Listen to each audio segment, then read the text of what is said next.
It's tax time, which also means it may also be scam time.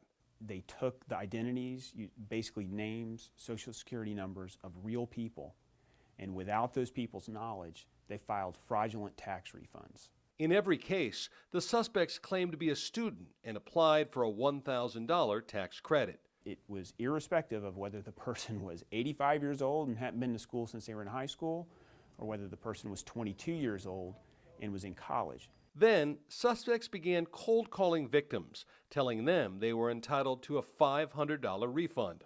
All they had to do was supply their personal information, and they did. They filed a fraudulent tax return, claimed that $1,000 student credit, and they requested the IRS do a split refund.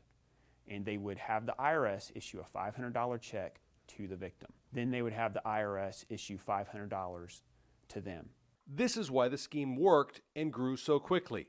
Victims actually received a $500 check. This scheme really spread like wildfire because not only do you have a sort of a plausible explanation that there's this stimulus money that's available, all you got to do is submit for it, but they're actually paying out on it. Postal inspectors are still investigating the case, but they do know 15,000 false returns were filed, and there was more than $19 million in losses. Victims didn't realize they were scammed until they filed their tax return.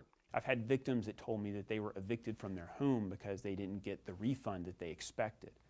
3 suspects were arrested for starting the scheme. Inspectors were shocked to discover all the money was gone.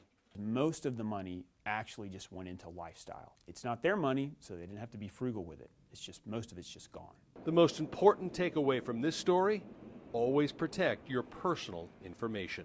If the government's giving out a stimulus, they know your name, they know your social security number, you will be contacted.